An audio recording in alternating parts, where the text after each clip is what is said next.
don't we call our meeting to order of the Financial Oversight Committee, and I will turn over to Connor to call the. Thank you, Jim.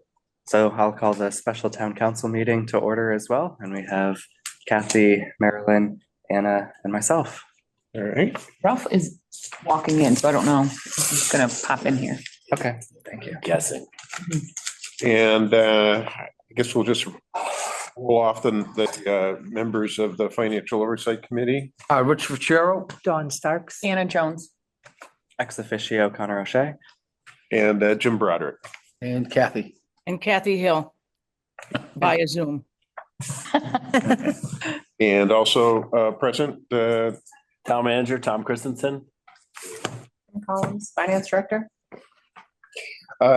First order of business is a review and approve the minutes of our 4/9 meeting, and which were very nicely done by Dawn.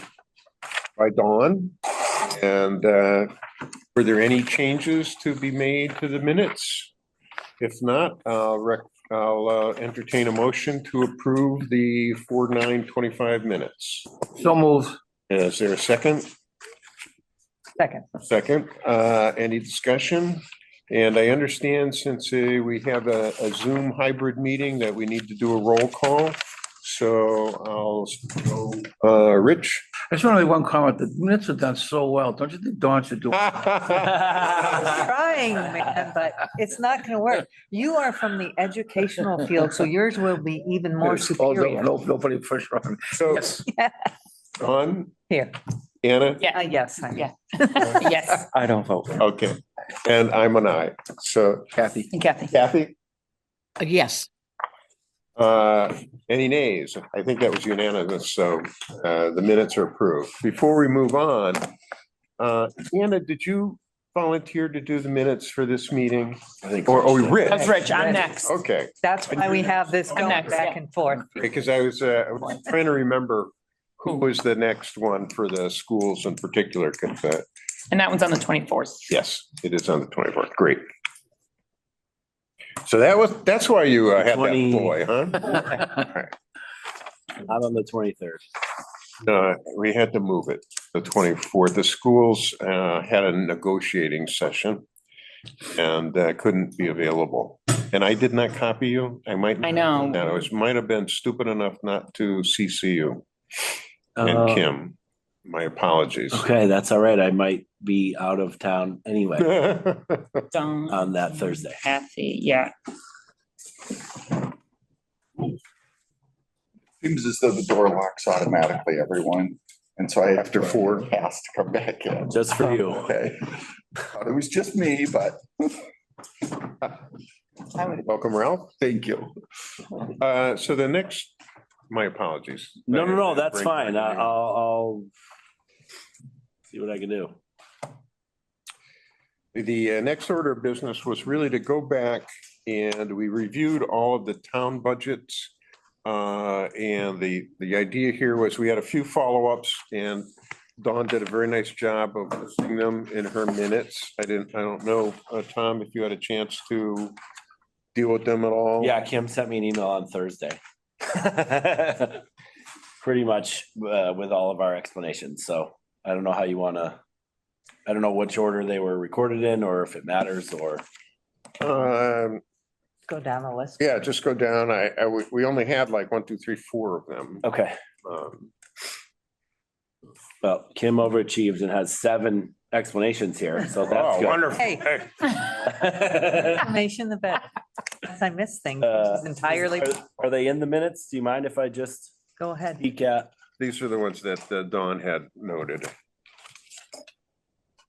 Okay, so IT, the part-time salary specifics.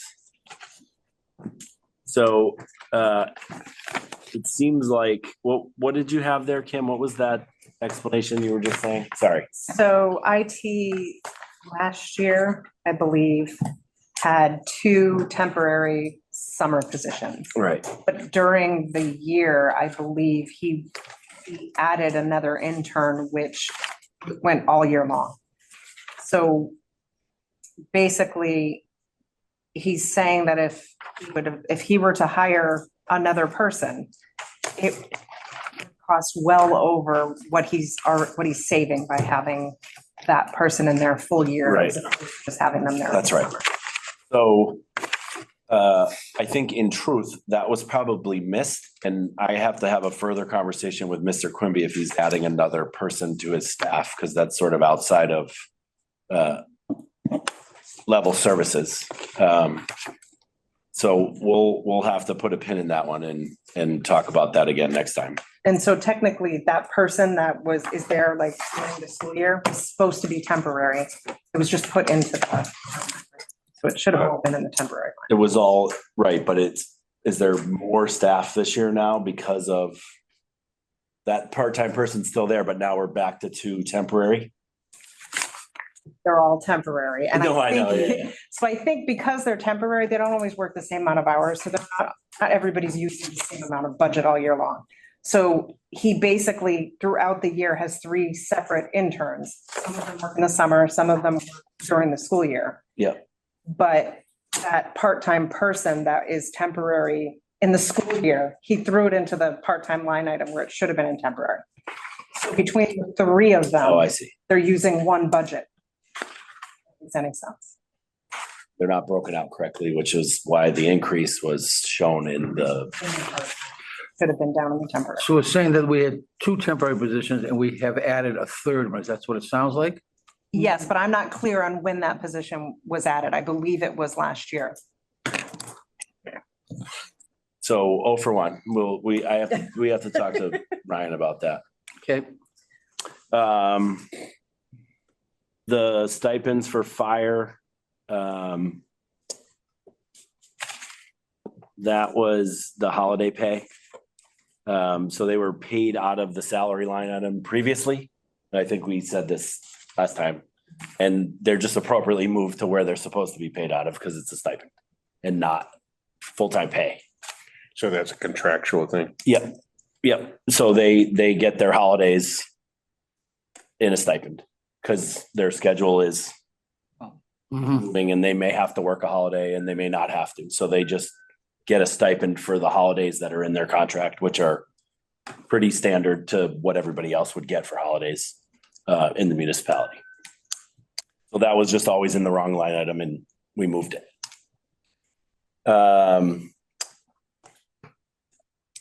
COA, so there was one employee last year that was budgeted incorrectly. And so this number is over the 5% because it has 2 steps because they didn't budget the step right last year. Meaning we budgeted low last year and this year we're making up for it. That's the difference. Say that again, please. I'm sorry. So last year they should have been budgeted here and they were only budgeted at say step 3. They should have been budgeted at step 4. And now this year they're at step 5. So it looks like a 2-step increase, but it's not. It was just budgeted incorrectly last year.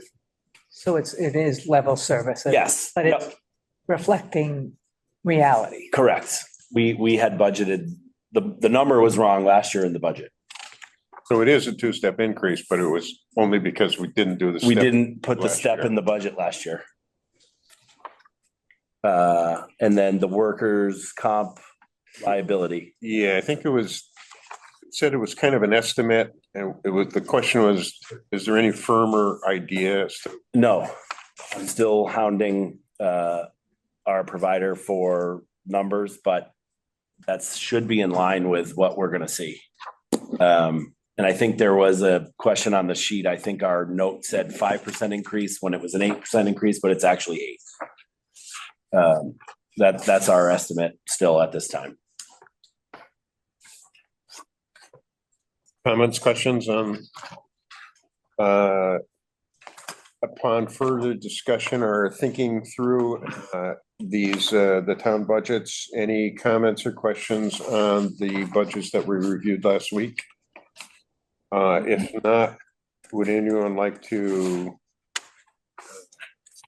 make a motion to and approval of the town manager's budgets. And Dawn has a very nice breakdown of all of them, which could nicely be put into the form of a motion. And Dawn, if you wanted to do that. Sure. I move to approve the recommended budget as submitted by the town manager on the town side. Okay, Sense? As listed. sure, as noted in the minutes of the 4/9/25 meeting. What he said. Yeah. All right. Do I hear a second? Second. Deanna seconded, okay. Bless you. Any other, any discussion? Hearing none, let's do a roll call. Kathy? Yes. All right, Rich, Yes, sir. Dawn, Yes. Anna, Yes. Jim, yes. Okay, we're through that part. And the next was a review of the capital projects plans.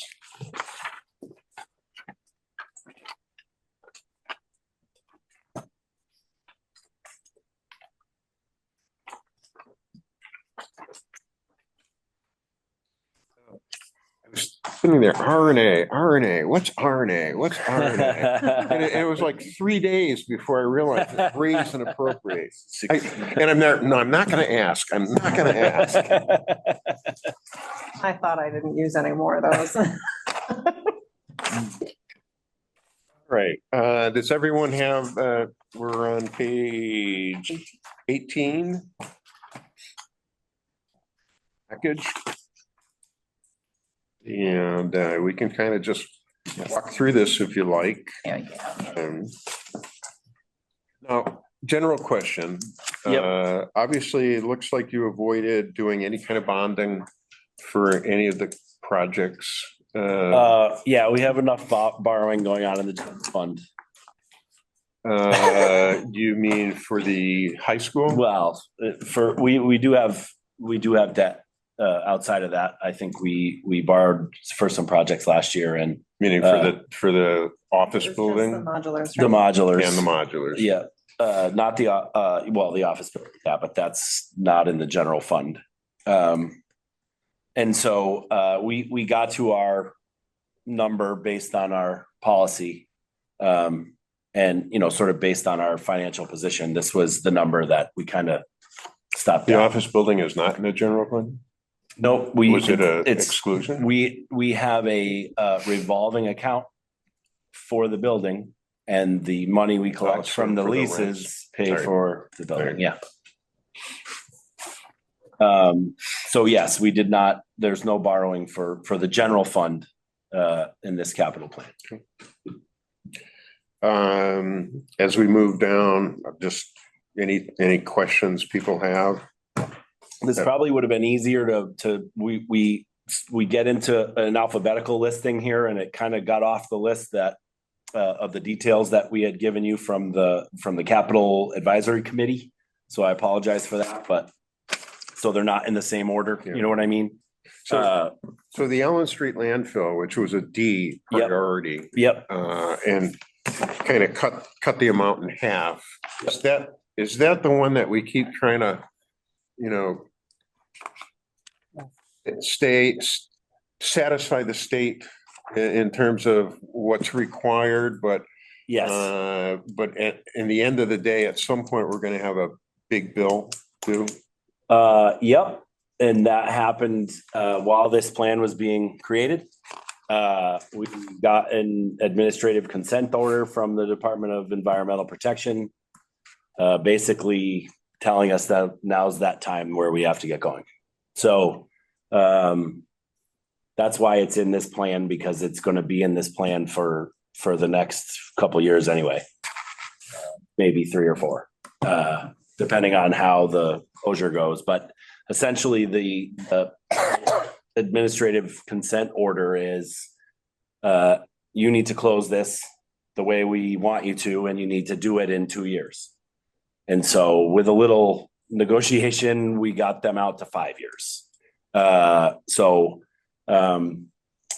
Hopefully we can do a similar process that we did with the Summers Road landfill and use some town forces to get some of this work done a little cheaper than we would if we went to a third party. But that still remains to be seen. So essentially, we had our number kind of plugged into the budget.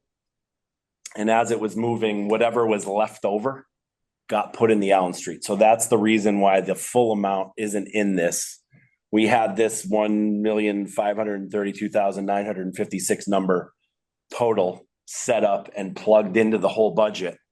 And rather than change that amount, we kept that amount with a couple of moving parts, and the balance of which went to Allen Street. Now, the balance of which was we eliminated the fire department pavement, which was recommended by the Capital Advisory Committee for $226,000. So that got bumped off, and there was a project for DPW that was recommended that also got bumped off.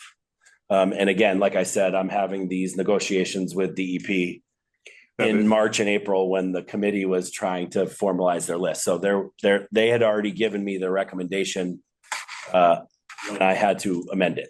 So the DBW would have been a general fund obligation For the project? Yes. Yep. And Tom? Yep. You're saying you negotiated to get the landfill capped out for 5 years. So is 77 grand, did you take what you estimate the total and then divide by 5 and try and I wish. your way in? No. I wish, Don. We have some money in a capital account from the design already. So this will get added to it. The other piece, when I referred to moving pieces of this puzzle, you'll notice that the Rescue One ambulance lease and fire department lease, a portion of which the 25% of the fire engine is usually paid out of the ambulance fund. Yeah. And so we are in raise and appropriate in the general fund this year because the way the general law reads, we cannot approve the ambulance budget more than what we have in the account at the time of the vote, which means we miss out on 6 weeks of revenue for that account. So we have to, whatever the balance in the ambulance account is on May 27th or whenever we take that final vote, that's the most we can budget for FY26, which is cumbersome to say the least, that we miss out on 4 So weeks of. that was one of my Yep. questions. That was mine too. It's a good question. Why wouldn't That's why I you? preempted it. You wouldn't be able to take the amount of that amount and just the balance So this is- paid by the general fund? Yes, so this is our snapshot in time on March 31st when we submitted the budget. Yeah. Hopefully that number moves and these can come out of raise and appropriate and into the ambulance fund. And as they do, we're gonna do To the that. amount that you have. We will in the keep ambulance this fund. 1.5 and the balance of which will go from the general fund into the Allen Street project. Does that make sense?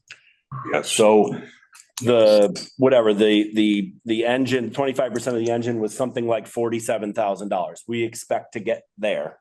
And we can move that out of the general fund and into the ambulance fund and then add that to the Allen Street project. And then whatever portion of the ambulance lease we can get to, that will come out of the general fund and into the ambulance fund. I know this is a lot of moving parts, and this is the difficulty of the ambulance fund general law language, but we can't budget for this amount unless it's in the account, which will lead to a further conversation when we get to the ambulance fund. But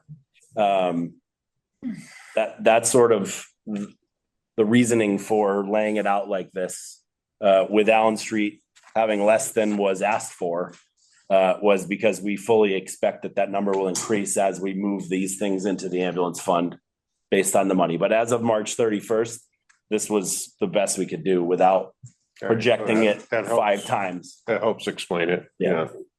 Okay. But provided I explained it right. Do you have already a design and a plan for the Allen Street landfill, or is that Yep. part of what has to be spent? No, so that was the first outlay of money was the CAD, which is the corrective action design to be approved by DEP. And so that is mostly done with the exception of some of the permitting, which with national heritage and endangered species and everything else that goes with a landfill, that permitting process is very cumbersome and long. And we know we have a lot of red tape in Massachusetts in particular. So the process is still ongoing, but that money was already appropriated and is sort of being spent. Through the chair. Yes, So that process, does that entail what we expect to use the property for at the end? Because I'm sure the capping requirements are different depending on what you're actually going to be using the property for afterwards.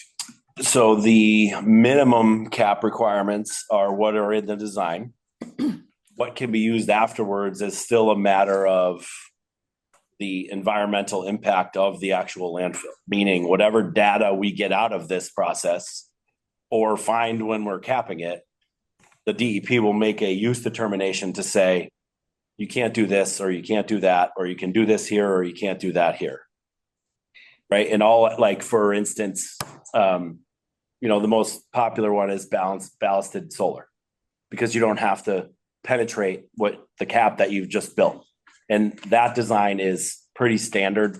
The weight displacement of a ballasted solar field wouldn't harm the cap in any way. So that's all sort of to be determined what is done after the fact. So I know when we were going through Maple Street, the initial process and all, the EPA basically said, well, this property, Carlin Combustible. Oh, I'm sorry. Go ahead. Yep. Looking at it, if you demolish the building and you're gonna put industrial in, well, you gotta clean it up excessively well. Right. But if you put housing in, Right. barely have to get under the surface. Right. And I'm just wondering, I mean, we're gonna end up with 7-8 acres of Anyway. land over there. Yeah. We're in need of multiple playing fields. Yep. And I just want to make sure that if that's a possibility and in relationship that, if it's going to cost us another $50,000 to make sure there's an additional 6 inches so that could happen. So Like I said, and that's, yeah. I mean, I would assume they have some type of standards. So As far as if you use it for playing fields, it should be kept at 4 foot. If you're going to use it for this, 3 foot sufficient. it's a great question, because we ended up with an amazing space at Summers Road because we asked the question and we put millings down on an area that was supposed to be sloped off and the original design. Right. And that's where the DPW now has this huge laydown yard where they have all their equipment storage and material storage. And so that part, we're not to that part yet, but we'll be mindful of that. The problem with playing fields usually is the minimum slope that you have to have on these fields for the drainage is it's like 2% minimum.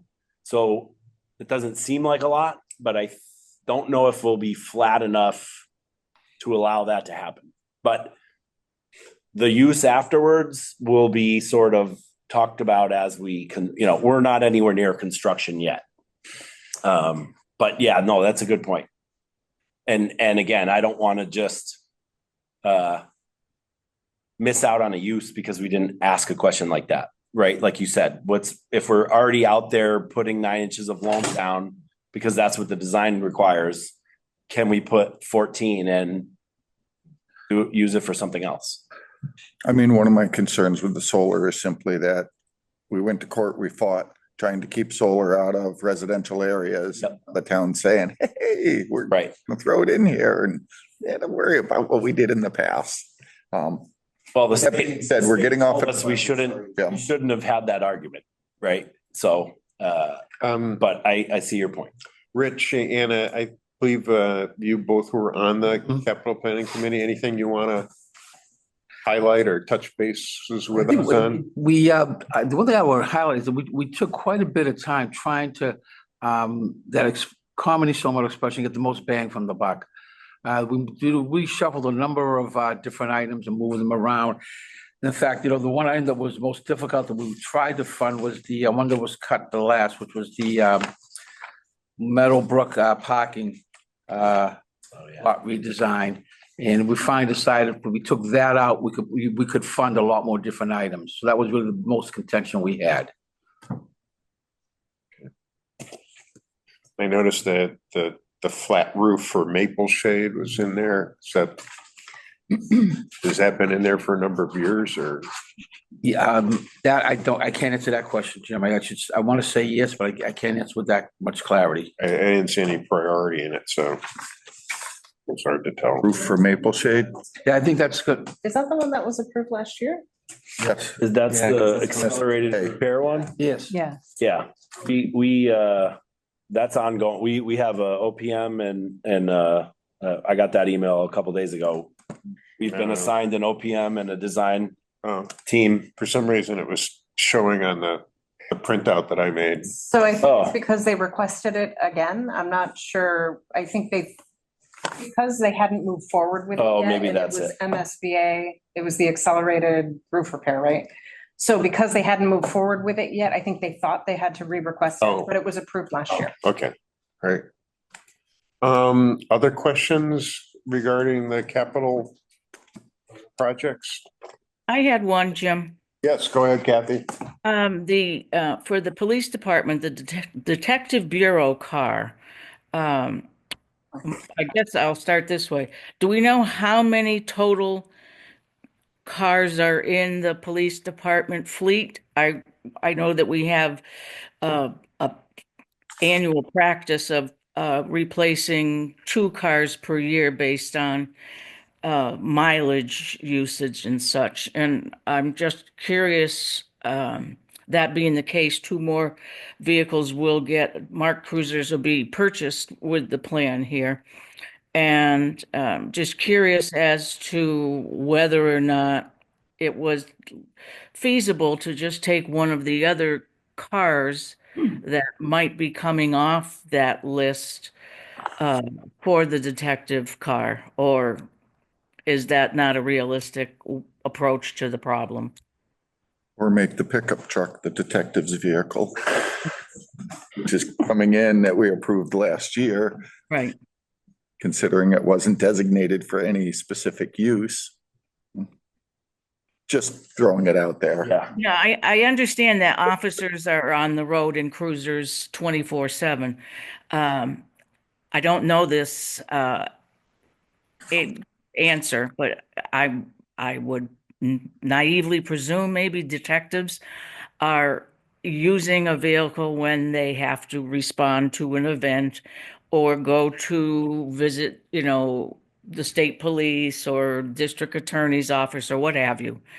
And if in fact that is true, it just strikes me that maybe using another older car to do those things might have been more efficient, but I'm asking the question because I don't know that. Yeah, so this vehicle would be replacing an old detective car, which is an old Crown Vic. So I'm guessing they did that once already. And so then now why couldn't they use one of these vehicles they're using to replace? Yeah, this is probably to a point where it's not roadworthy. I can certainly ask Mark about what shape the fleet is in, but most of these cars, when they go to get put away, they hand them to DPW people basically, and then we fix them. But no, I made a joke about my Crown Vic again. I could ask if any of those vehicles that would be traded in with the new ones, could be used for this car if you don't think that this car should go in the plan. I think the other thing we were trying to figure out was for these vehicles using the Green Communities money. I know Rebecca's researching that right now to see if some of the money for the two cruisers and the detective car can be lessened by a Green Communities grant as well. Yes, Connie. On that same topic, I was also curious, just on the overall fleet, because I know the last couple of years, we had ordered a bunch of police cars, and then there was the whole COVID delay with them actually making it to us, and we had quite a few year of backlog of orders that we're supposed to get delivered. Do we know, like, how recent all of them are? Because I'm wondering, do we actually need to order 3 of them if we just got 4 of them that are pretty brand new?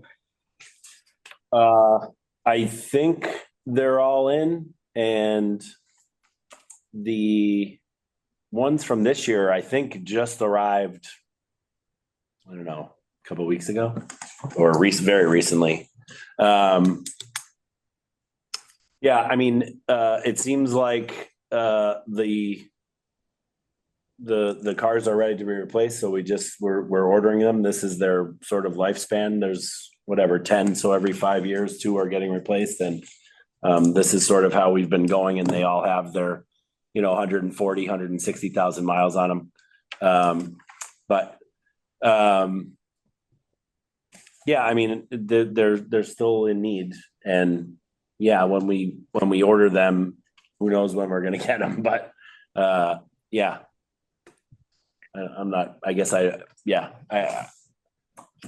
I'm sure they need to be replaced, and that's why they were asked for. Don, go ahead.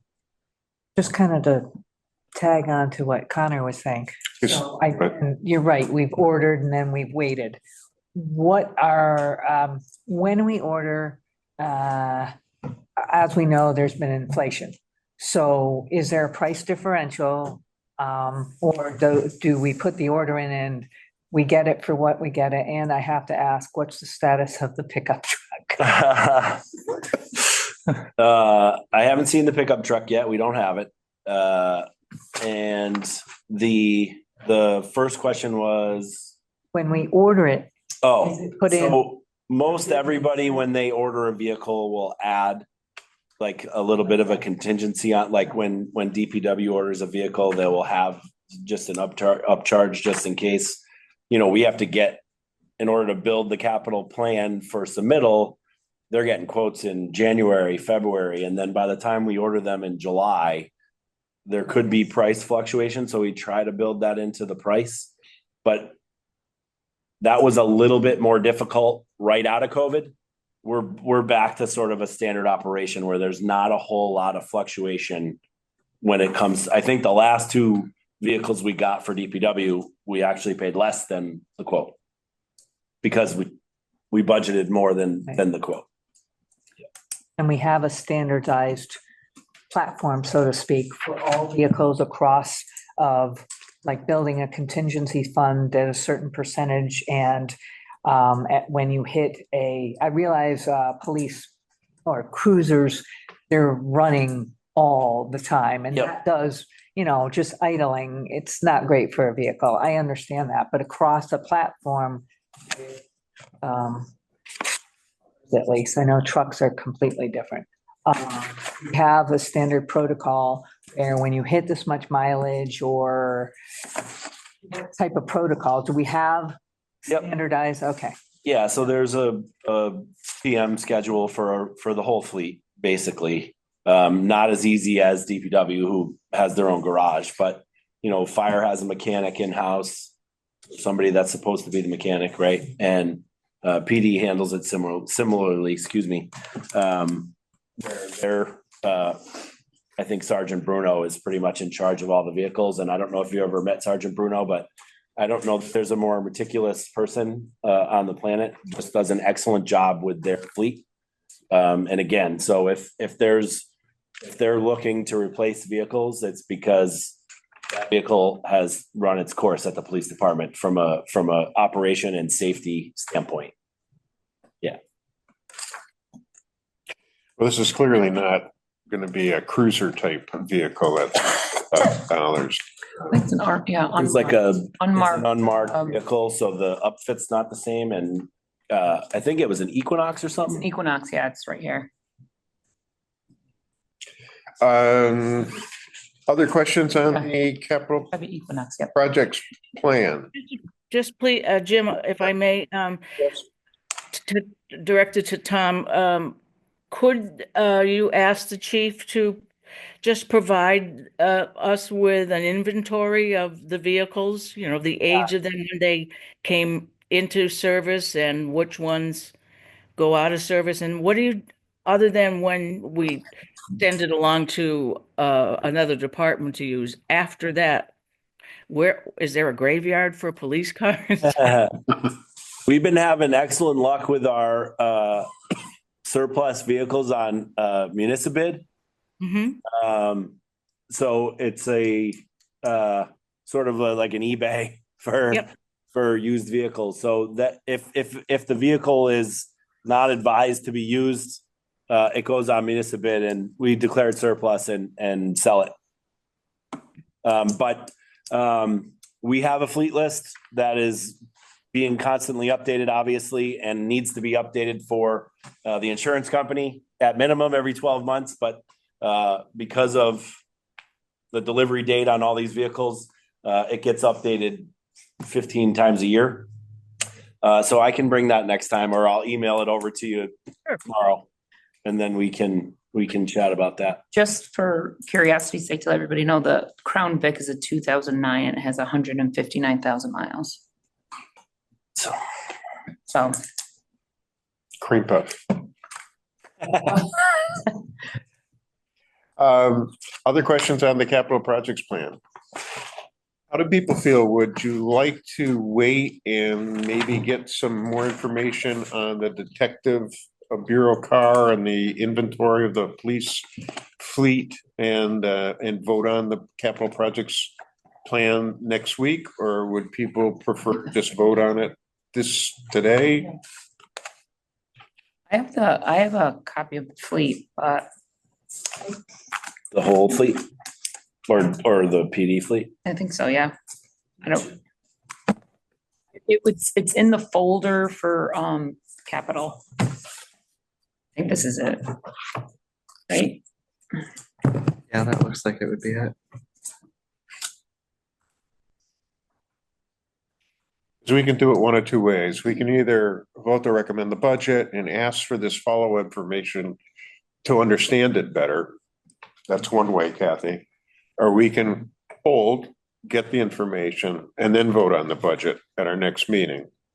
Are we doing just general fund projects or the whole shooting match? Because I do have one question under the, Let's do your question. okay. Water rate evaluation study. Can you elaborate on that, please? Absolutely. We were just talking about that this morning. So we have our water rate. And much like our tax rate is just a single rate with the exception of an agricultural rate.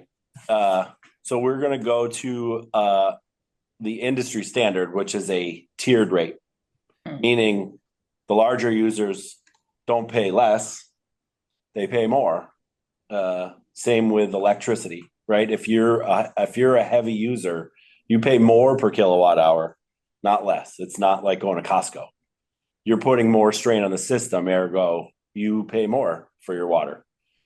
So we have a consultant working with us to try to figure out, it's just structuring the rates to be more equitable based on the user and how much you use. Our rates I don't think our rate structure has maybe ever been changed since the enterprise fund was created. And I think we need to look at a better way to bill our customers based on what they use. The one I get the most is the minimum charge, which is for somebody that's living by themselves that only uses this much water, they still get a $43 minimum payment per quarter because that's what we've put on, that's the value we've put on the whole system, similar to the stormwater rate.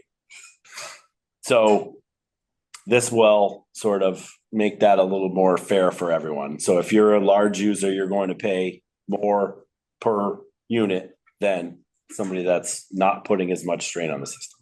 So that's the study. What the conclusion of that study is, I'm guessing if I have my way and I've sort of let everyone know, I'd like to have this in the budget for FY 27. And kind of might be a stupid question, but how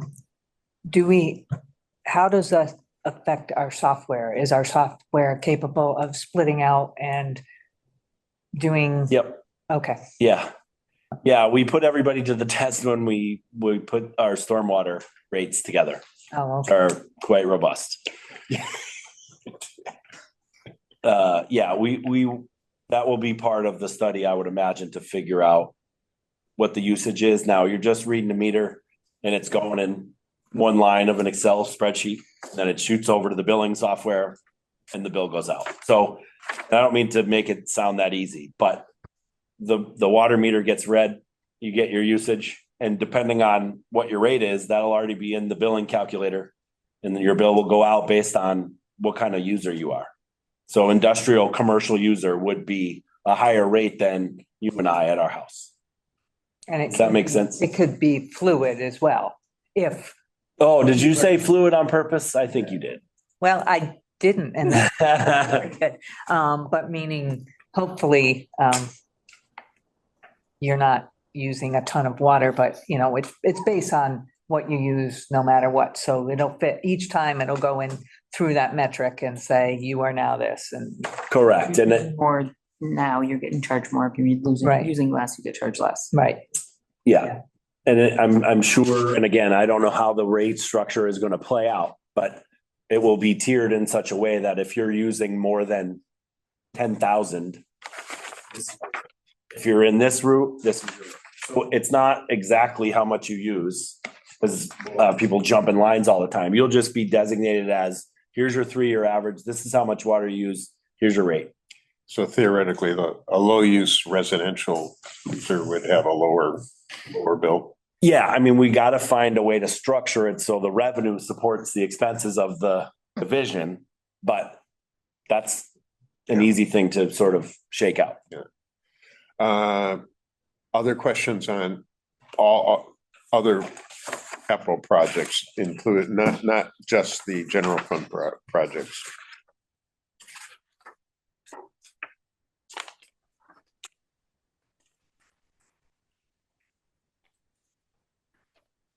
We're in a ton of projects this year, Tom. Yeah, unfortunately. Kathy, Yes. I think I would be comfortable leaving it whichever way you would be most comfortable with. Either waiting for some more information on the Detective Bureau car and the fleet and its turnover, and waiting till, getting that and then voting on the capital projects, or voting on the capital projects and getting that information as a follow-up for just to have. Either way, I'm fine. We have time to do it either way. Whichever your preference is okay with me. I don't have a burning preference for either way. And since the appropriation is $34,000, we're not talking 1.7 million. I'm okay voting on it today with the, understanding that if the backup information provokes more conversation and we want to revisit the vote, then we can do that. But I would say go ahead and All take right. the How vote. do others feel about that? I'm good on voting. I mean, we stay within the 1.5 million, correct?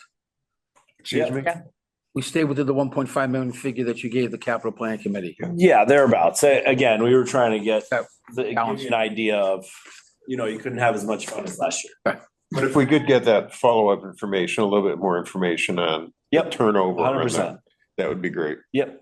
So, Just a quick question. yes, Ralph. So Tom, it sounded like what you were saying is by the time the town council's ready to vote, the numbers will all may change based on whether or not, availability of Green Communities Grant, Allen Street, if we find out other information, they may. Yes and no. Stuff. The parts of the 1.5 will change, but the 1.5 will change, will stay. Whatever moves out or moves over will go to Allen Street. Because it needs to. Although in that mind, that the ambulance fund might change. Correct. Right. Yep. No, Right. the point is the 1.5 is in the calculation for the whole budget. And all of the calculations for everything else down the line, all the way to the tax rate. So if leaving that 1.5, because we have a project that should have got $500,000 this year, we'll be okay. So we would be recommending approval of the town manager's capital projects budget with the general fund amount at 1,532,956, with the understanding that there may be some movement between the ambulance fund and the Allen Street landfill in terms of. Yeah, there could be some motion there. Yeah. But the general fund obligation of the 1.532 would stay. Okay. Do I hear a motion to that effect? So moved. Here a second. Nailed it. Say that motion to approve the town manager's capital planning budget, period. Are we adding? No funds. With the understanding that there might, with the general fund level at 1,532,956, and with the understanding that there may be some movement between the ambulance fund and the Allen Street landfill. Right.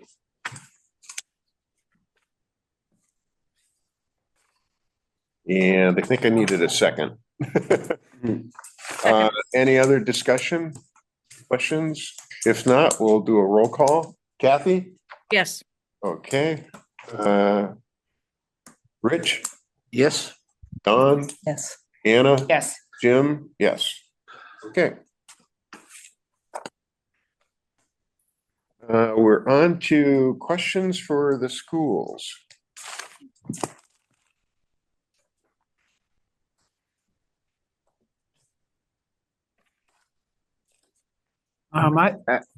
Maybe our finance director can help me with my question.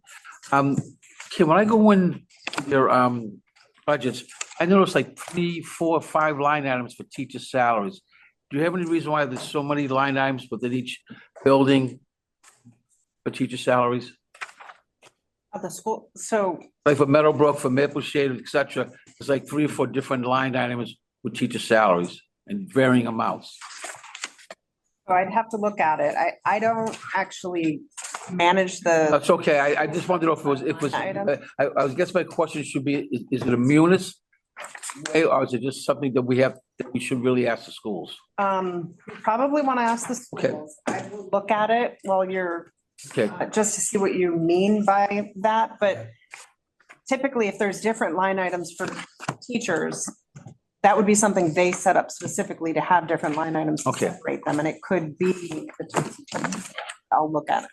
okay, I mean, If I can jump in, Rich, just a thought around that, and I don't know this, if this is the actual answer, but some positions that are classified Unit A teachers in any building are funded through Title I, others through the METCO grant, and so okay. forth. So maybe it's a function that the payroll on the school side has to do so they can track how right. those Mhm. salaries flow, Okay, how thank you. those funds flow. I mean, that's just a guess on my part. Yeah, for instance, there are 9 different teacher salary categories for Birchland Park.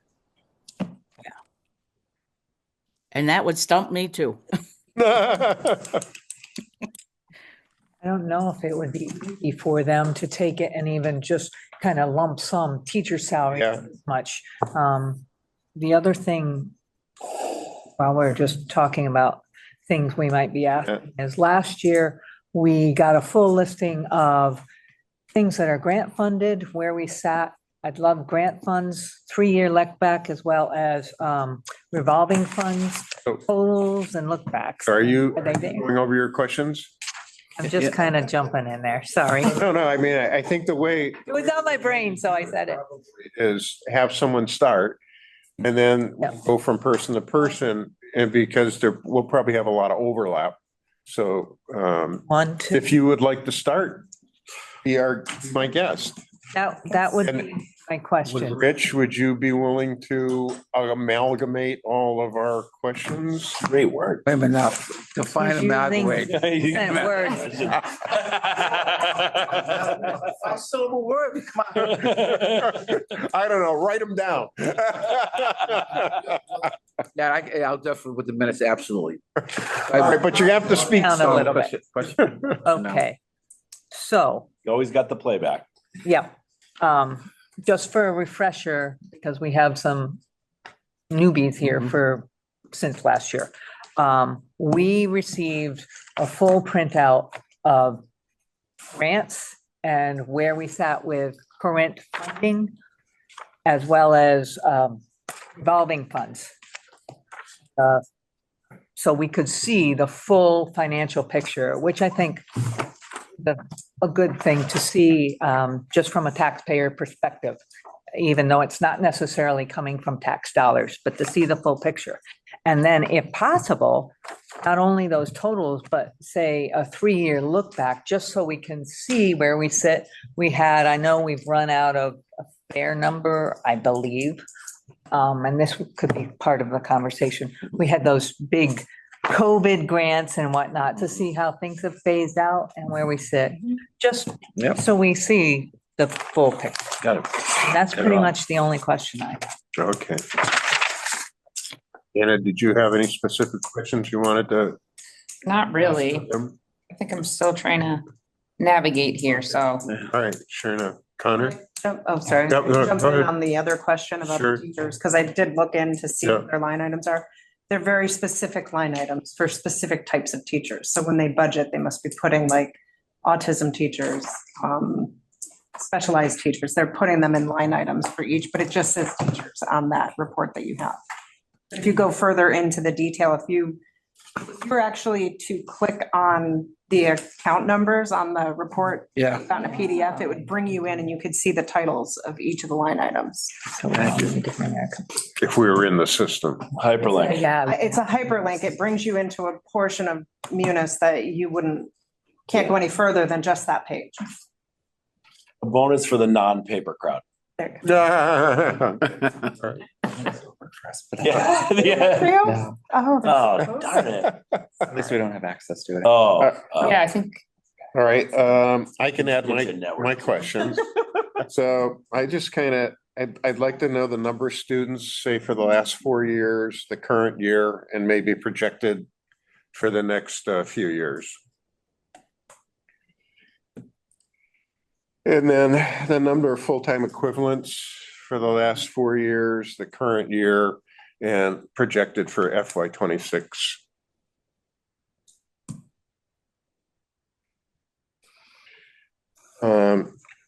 Then I wasn't sure, there's instances where one of those line items, the salaries increase 7% or more, and I don't know what goes on, and it might be people moving or changing or classifications, but I just wasn't sure, what it was. salary percentage. And this isn't really probably a question for the schools, but it looked like the professional salaries, there was a difference between the spreadsheet and the Munis in terms of what it was showing. And when I looked at the spreadsheet we had here, you don't have to write this down.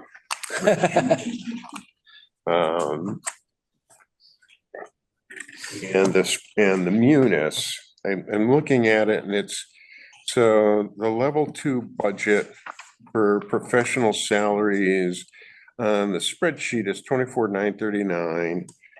And the level 2 budget here for professional salaries is 24,044 in the munis 25. court. Was there also a difference in other salaries? Because I reduced other salaries for their adjusted requests. And it could be that Well, Pam, there's a 2025 revised budget, which is 24,004. But that's not 24,044, which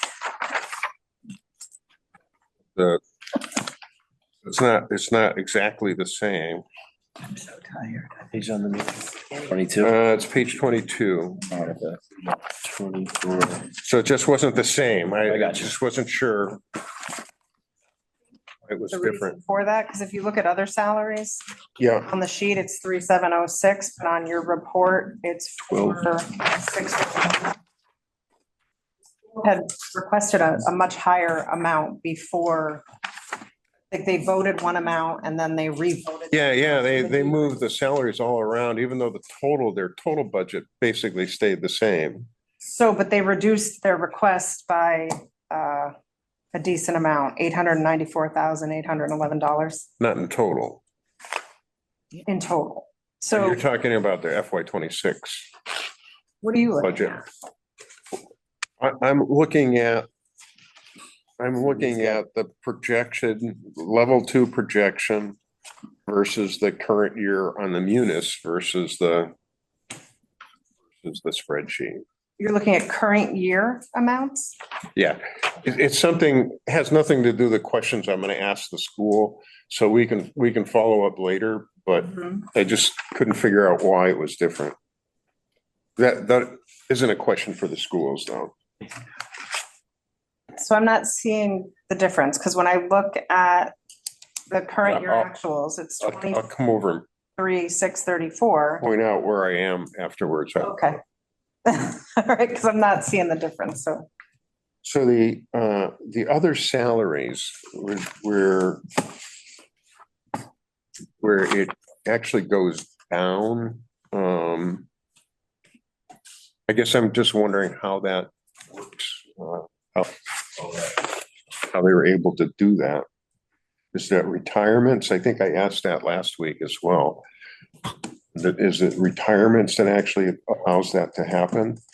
I'm not sure what your question is, Jim. The other salaries, there's an actual decrease in other salaries. And So this is what I was trying to explain a minute ago. Of the original request from the school. Yep. And I believe they voted on it. It Yep. was higher than this request by $894,811. They don't tell me in detail what they're gonna reduce. Right. So I put that reduction in other salaries. That's why you have a difference in the 24,939,000. all right, so that's why I have the 2.6 in the munis, because that's where they put it, or that's, She plugged it into one place. I think Pam plugged it in one place on Munis, and I plugged it into other salaries. so never I mind, didn't know. never mind my question about other salaries. How about supplies and materials then?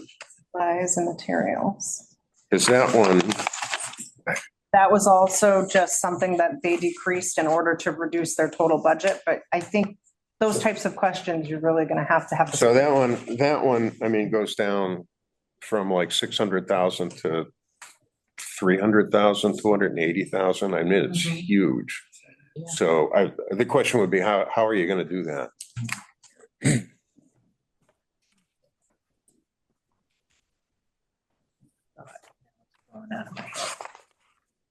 And, I mean, it'd be nice, but it doesn't seem like, I don't know how you reduce supplies and whatnot that low. And then tuitions, they're going up, almost $1 million, $927,000. So that's huge. That's part of the special education. Yeah. Yes. You want a question on that?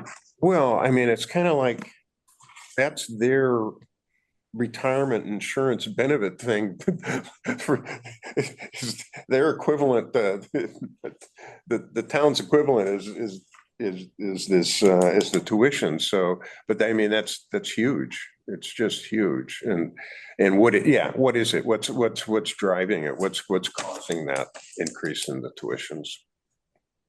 And Jim? Jim? Oh, We should have a discussion and question about net school spending. That graph that's showing that it's going way up. We're at 135%. What is the plan? To me, I'm looking, going, this is unsustainable, and there needs to be a plan, and I. yes, thanks for bringing that up. We should ask about that because the difference is continuing to increase. So we're continuing to pay more and more above what the state is requiring the municipalities to pay. So when does that begin to like settle down and, even decrease? So, and the thing is though, I think we need to get a little handle on, and maybe they can do that for us, what other towns and cities are doing. Is everybody paying that much above the net school spending requirement? Or, are we I imagine the only that ones? at the state, they must have a website that shows all the towns and the net school. But they could help answer that for us, perhaps. But yes, And Rich, if we could get that question, because that's a very big general question that would be good to know. We're above average, but not number one. okay. Those were basically my specific questions. Kathy? Yes, I have some. Sure. One, I only got one, I- they got much, I know. my first one, what was that, Richard? I posed my first question to Tom the other day, and that was, could they please provide us with an organizational chart? We, in our packet there, we see that we have them from all the other departments, and it would be nice and helpful to have one from the schools, delineated in such a way that, and they have 400 employees, so certainly we don't expect them to, or I think it's realistic to ask them to list each position and the individual's name. But it would be nice to see by building how many administrators, how many clerical, how many guidance, how many classroom teachers, that sort of thing. And then I have another question regarding the school choice. Back in when we met with them in February to do our charter required, face-to-face meeting on, the budget process going forward, they announced that the school committee voted to take in more school choice students for September. Specifically, they were going to be able to add 10 at grade 6 and 10 at grade 9, I believe. So I have more of a generic question around that. Just for a little background, school choice is by blind lottery. That, literally somebody's pulling out a name, and it could be from Wilbraham, it could be from Springfield, it could be from wherever. So we get a list, or the school department gets a list of students, and, they're accepted into the program, and the parents say yes or no. And then once the child has entered, it's at that point we are able to determine, does that student require additional support, i.e. an IEP or other accommodations? I'd be interested to understand, and they probably can't, I know they can't give us information about the new 20 that are coming in for September, because I doubt that they've had the lottery yet. But for the current number of kids who they've historically taken in the past few years, how many of them ultimately came to the district with special education needs. Because you can project that X amount of dollars is going to be income. But then if you've got to supply special ed resources to any one of these kids, it is going to erode your budgeted amount. And I'd be interested to get a kind of a snapshot of that situation. You know, if they project, for instance, I'll just give you a number, 400,000 as income. And then turn around and out of the number of kids taken in, there's 180,000 in special ed needs attributable to various services, then you're really not, your net yield is way different than what your planned income is. And that's a reality of the school choice program. It's also a reality of the METCO program. I'm not opposed to either of these programs, please understand that. But I think sometimes the projected revenue source is muted by the actual outlay of services once these students get enrolled in the district. So I'd be curious to see, you know, a broad brush overview of that situation. I had another question that it's probably just easier for me to ask in live time to them. And it's only because I've more, you know, most familiar with how Munis reports, or I should say not most, more accustomed to it. There are positions in the district that are called team facilitators, the SPED building coordinator, an educational testing liaison. I would be curious to have them define the differences between those because sometimes I think there's an overlap of responsibilities, and clearly it's up to them to decide how many you need of each. But I'd be interested to get definitions of that. I don't think, Rich, you need to write that down as a question. It's simple. I can just ask it when we get to that point. The last question, alluding to what Kim just spoke about, that in the final presentation of their budget to the schools, they were asked by Tom to bring their net request to no more than 2.5%, which did result in their cutting back in early March an additional close to 900,000.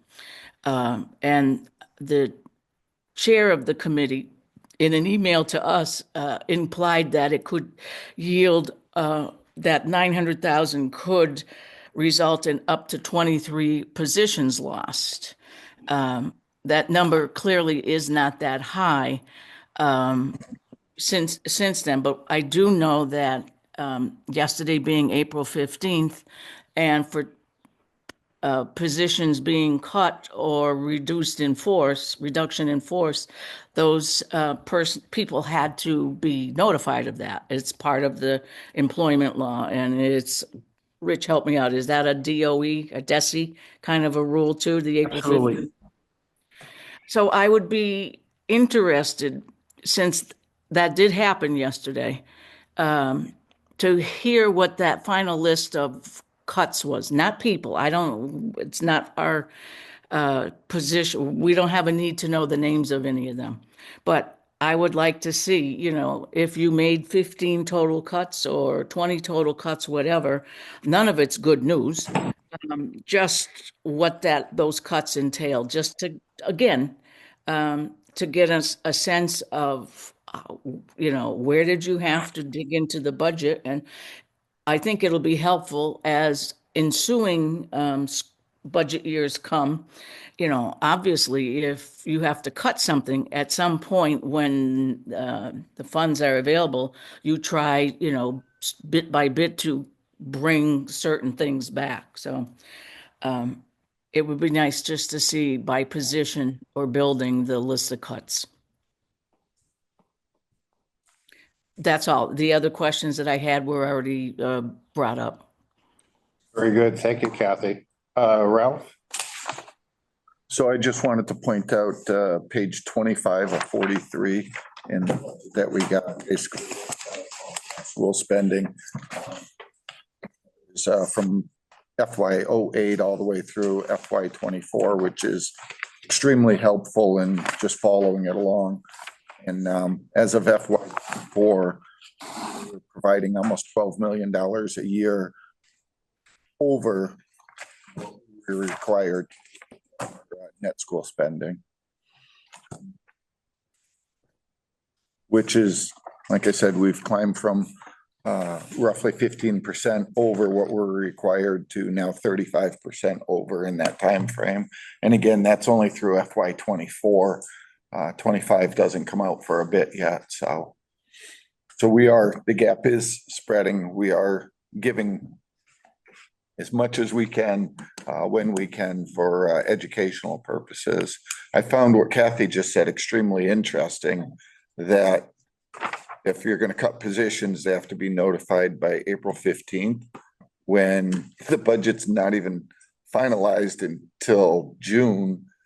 I mean, that just doesn't make a lot of sense to me. If I can jump in, that's a DESI requirement, and it's also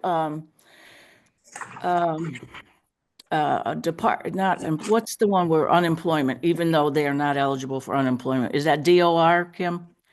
Where unemployment would, okay, so it emanates out of that. But the reality is, if in the other funds flow to the district through, via the cherry sheets and the ultimate decisions at the state level, if more money flows in, obviously they will take every step to call those people back. That's not carved in stone, but they have to legally protect themselves and the employee by doing that yesterday. Yeah, and that's what I was saying. It's just amazing that before they even know their budget, they have to make these assumptions, which doesn't seem right. It's no worse Welcome than to the our state of Massachusetts, huh? It's no worse than the town having to pass its budget before the state. Tells us how much they're gonna give. Exactly. Well, some school systems, they give pink slips to all Everybody. non-tenant teachers, and then they hire them all back once the budget's finalized. So it is quite a roller coaster ride. Wow. Little Tara. Did you have any specific questions for the schools? Not for the schools. I mean, my concern is that the schools can spend the money the way they see fit. And the town council's job is to give them a lump sum like what the state does for us. And they're gonna move it around as they need it. And to get into an in-depth budget, this doesn't seem to make sense. That's why we have a school committee. Let them deal with it. Here's what you get. Did you have any specific questions? No, it's really been discussed. I am curious as to why our net school spending is so much higher than the requirement. And I'm sure that will come up. Or did you have any specific questions to give the schools in advance of our meeting next week? I think Kathy brought up a lot of good ones, some of which I wasn't even considering, but I think one that would be interesting is, it's more of a broad question, not really related to any particular number, but just based off of some of the themes that we saw in the current year's budget, but also the FY '26 budget, if they have any particular plans or direction, even if they're going to need to change what they're doing or how they might approach things. And if they envision different funding to make some of those changes possible in the future, if they need to restructure things, I don't know. I'm not sure How they- that one down. I don't know how to phrase it, but just how they see things evolving. 'Cause All right. obviously it seems like we're on a Talking about for the sustainable. future, Connor, for the future. Yeah, it's not related to just this year, but like, what's their trajectory look like and how are they gonna Are they sustain planning? that? This is, like a community effort to Right. figure out what the future of education in the town of East Long Meadow looks like walking together, because graphs like that, just like our expense and revenue graph, it will intersect, and it's not gonna be good when it does. So we have to look at this as a whole across and whatever we need to do to change the direction that things are going. It's obviously not from support from the town of East Long Meadow as evidenced by net school spending, but how do we get this all to work out so that we're still, let's face it, we want a good school system so that people want to come to our town, right? So there has to be back and forth here, but where do these lines get drawn so that everybody's getting what they need and we're moving forward together? And Tom, I assume you asked all your questions of the schools when you went through everything with them, Yep. unless you have any additional ones. No, I don't. And that, the one, same with you, Kim. So I saved the best for last, Rich? I do have some minor. Add to the list? I do have some minor questions, but I think I like Ralph's point. I mean, how much in depth do we want to get when it's up to us? We give them the amount, they decide what to spend. So in some ways, I think the questions we have now are general enough to kind of capture, to Connor's point is, where are you now and what about the future? So I think we're in a good place. I think the only caveat I'd put to that is being comfortable about the pieces makes you comfortable about the total. So that if there's parts of it that you're uncomfortable with, then that might mean the total might be the total amount that you're comfortable with might be different. That's all. So getting comfortable with the components makes you comfortable with the total. With the understanding, certainly within that total, the school has complete flexibility to determine what needs to be spent, how. Yeah, exactly. All right, well, then I think we have our list. When you have it, and what I would suggest is maybe putting a priority on the list versus the minutes. Why don't I do the list and get that to you directly? Yeah, because then I can forward it to. And I'll do the minutes and. Yes, yeah, I think that would make sense. Don, did you have a? Okay. Sounds good. Thank you, everyone.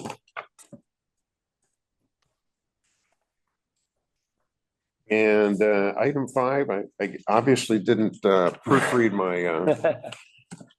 my document before I sent it to be posted. It's a wild card. Go ahead. Yeah, Say whatever you want, Jim. exactly. The floor is yours. So we now are on. So we thought we'd go into the enterprise funds because it sounded like it might take a while. There's a number of them, et cetera. And rather than, give them short shrift, make sure we had a chance to spend some time if we needed it. So that's why we talked about doing something a little differently last week for today. Talking with Don, I thought it might make sense to the enterprise funds. So that's next for us. I have to say though, Kim, I kind of found them in all different places between where the balances were, where the budgets were, The enterprise fund? yeah. At least I felt that way. Yeah, there's the budget section and then the reserve section is obviously where retained earnings is. Yeah.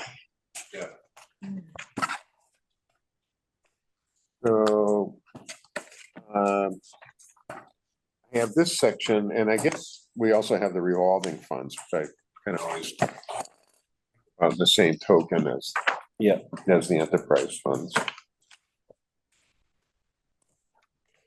I'm on page 2843.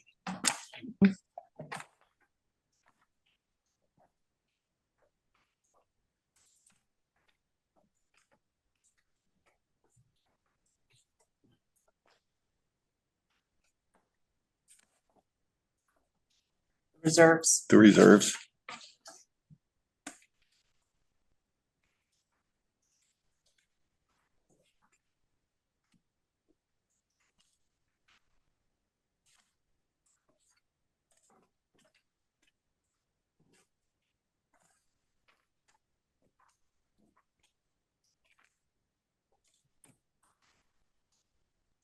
The water fund.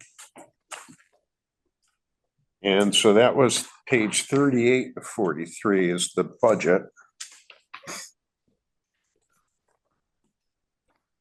So it had a 4.8% increase last year, and it's going to have a 4.6% increase this year. It's building in a budget surplus of $83,000. Looking at it, I was just for ha-has, I was taking the expenses, subtracting out the budget surplus, and just seeing what the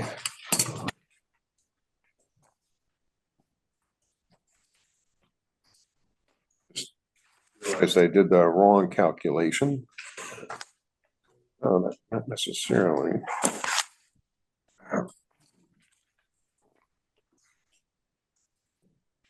Big deal. Page 27.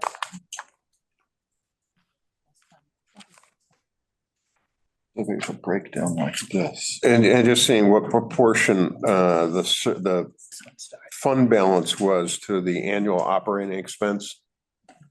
Don't know what kind of guideline, measuring stick you use for what should be what should be there.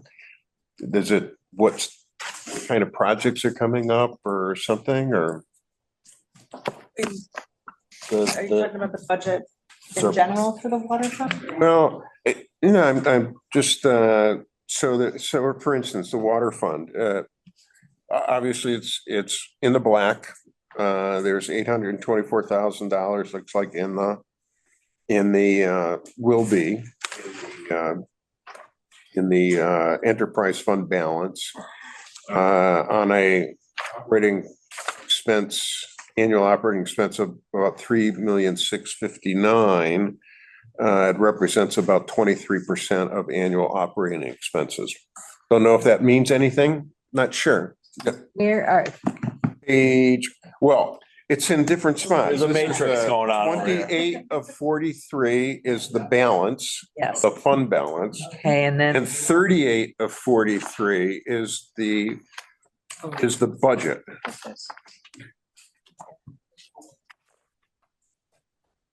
So, okay, so first of all, the budgets are requested through DPW based on what it actually costs to run the funds. The majority of the expense in the water enterprise fund is the payment to City of Springfield. right?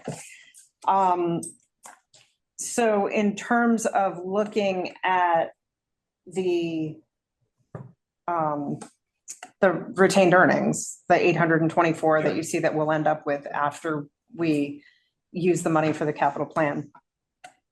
I think, we basically right now there's a 20% target to have in retained earnings, but that doesn't necessarily mean that you only want 20% in there, because the hope would be that you stop bonding for every little thing within those funds. So if we're buying a truck, or if we're, doing these water meter modules, rather than bonding these, we want to be able to rely on the retained earnings.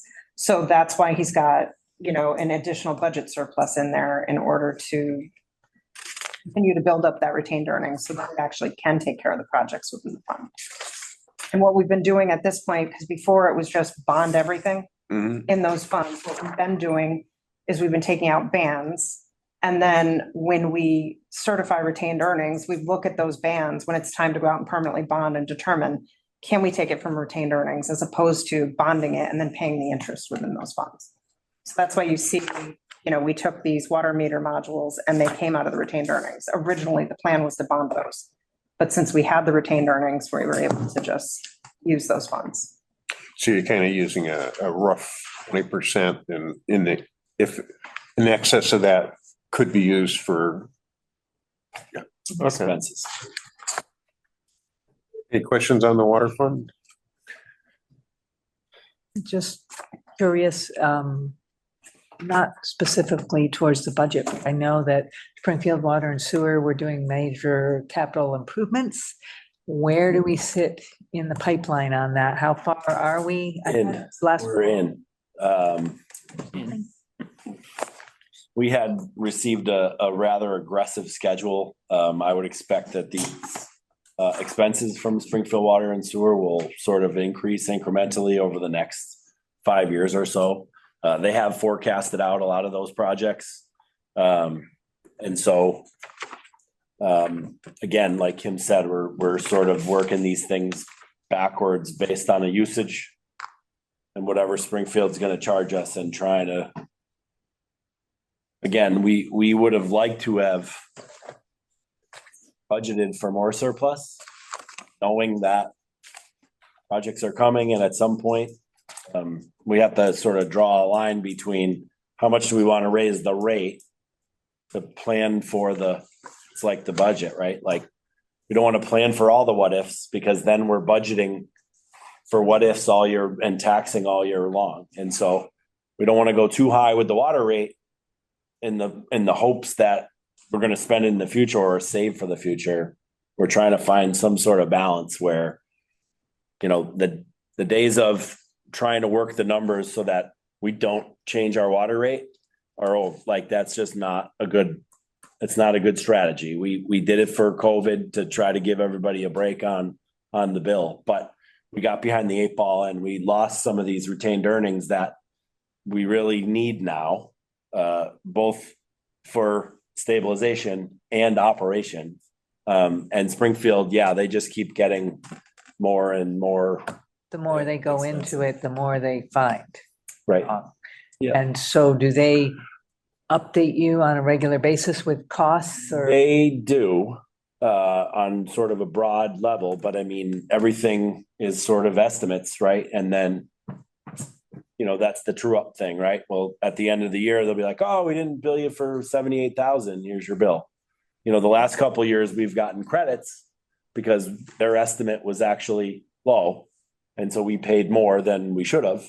So we've been getting credits the last couple of years, but before that, to the point where we were budgeting for the true up because we knew it was happening. And so this is the first budget for water and sewer that we haven't budgeted for that true up. How many towns? I mean, how do they figure it on usage from various towns? So each town is Yep. based on, And some are just water and some are only sewer and they're, but yeah, we all, the price for these projects gets spread out based on who's using what and how much, right? So it's sort of fair.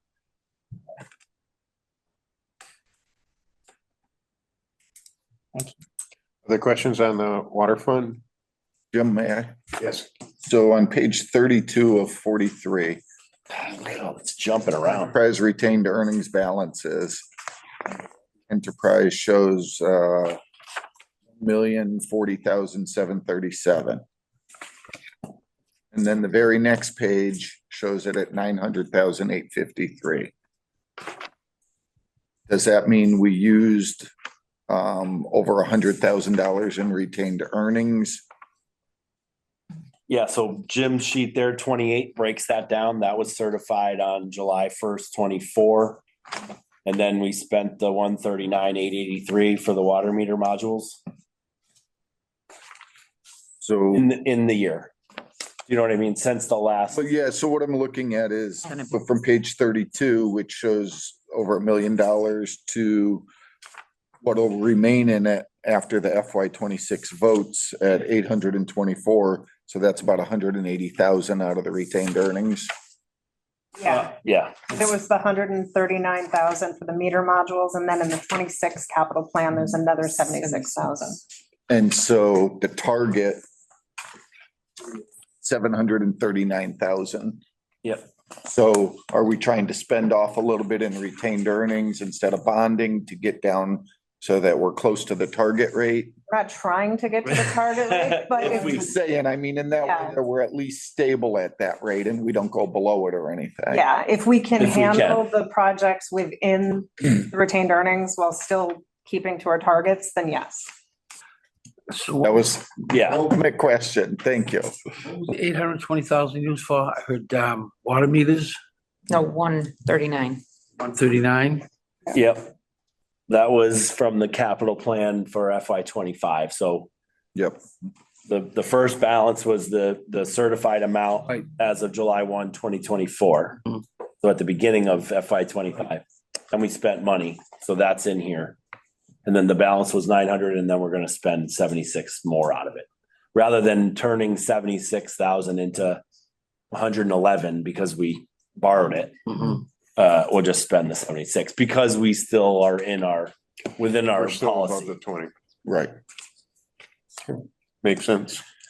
So I'm at the sewer, and that's it's still on page 28, the balance, and for the budget, it's page 39 of 43. And so this one had a pretty decent bump in the rate for FY 25. So I assume it meant was a little skinny for the budget surplus in 2025. Although it showed a pretty decent one in 2025. Mhm. Oh, that's because it did have such a big. Right. And the sewer retained earnings was sort of getting dangerously close to our target. That one, and again, so this is a conversation, I know, I don't want to get ahead of myself with the town's reserve fund policy, but we have 20% in our stormwater, which is, the budget's nothing, right? What's the stormwater budget? Oh, wrong one. Sorry, 168. 468. So I mean, you're talking about whatever 20% is. Help me out, Jim, 92,000.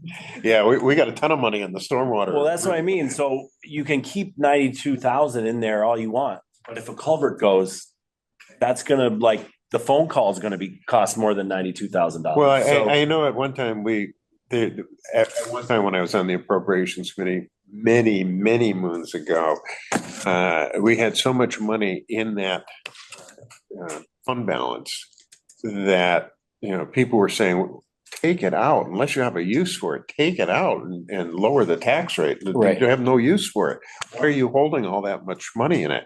And I think we eventually wound up using a substantial portion of it for one of the water tanks or whatever. Yep. But, so that the other idea that at least had been proposed at that point was you're saving for a particular project of fairly large magnitude. And so that's another, Yeah. at least I would think, something that it could be a legitimate purpose. Right. You don't want to keep budgeting for, again, not to use the same analogy, but you don't want to keep budgeting just to throw all the money in a savings account. Right. That doesn't do anybody any good. So we're not going to keep raising the water rate just to have $4 million in there that we don't really have earmarked for anything. So we're trying, again, the balance of maintaining those funds, but not raising the rate to the point where we're just charging people for water that we don't need to be charging. Any questions on the sewer enterprise fund? So Yeah, go ahead. I know in the past, if the retained earnings is a bit, even though we've suggested to bond for something, instead of the bonding, we've taken it out of the retained earnings. I'm assuming going forwards, that's still the case. In the sewer, we've got $190,000 slated for bonding. $126,000 surplus this on top of 100,000 over our projection. Still leaves us quite a bit over projected amount so that it's possible in capital, we take it out of retained earnings instead of bonding. I always look to use the money we have instead of borrowing and paying interest. Yeah. And again, I think that's something as we go, because the projections at 126,000, you don't know if you hope that's what you're gonna get, but you don't always know. Again, tied to the usage, you'd be amazed at how much they miss because it rained all July or didn't rain at all. People are watering or they're not watering, and it really 1 month can throw this whole usage budget off considerably. Just like we were talking about the utilities budget. Like, you can't imagine what the weather does to these budgets and these line items. It's crazy. And I do know it's a moving target. I'm just, Yeah, no, you know, as practice, I'd rather reiterating. retained earnings rather than bond when it's appropriate. That's where what sort of the mantra we've moved to, that there's really no reason to pay interest on something that you can afford. Right. If you do it smartly. Any other questions on the sewer enterprise fund? Next is the stormwater enterprise fund. Now, is this one of our? You got newer- I got so many piles here. This is one, I know it, me too. Look at, this is one of our newer enterprise funds, right? Thanks. Yeah. Thanks to the state, 41. This is Yes. Page 41 of 43. How did we build up such a good sized surplus? Did we throw something in it initially or something? No. We haven't really done much other than hire a foreman and get him a truck, and then the vac truck they paid half of with the sewer department. And we haven't had to add anybody else to the stormwater division because if you remember the parameters of that permit, most of them were cleaning our catch basins. That vac truck doesn't need another person for most of the week, right? Like the piece of equipment is already paid for itself.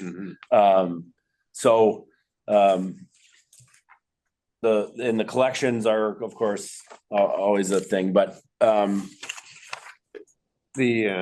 like I said, we do have a little bit of a retained earnings in there that is pretty good and over the target, obviously, but anything that happens that has to do with stormwater is going to cost that whole retained earnings, and then we're going to have to find money somewhere else. So in this particular instance, what you're saying is the 20% is not probably the right.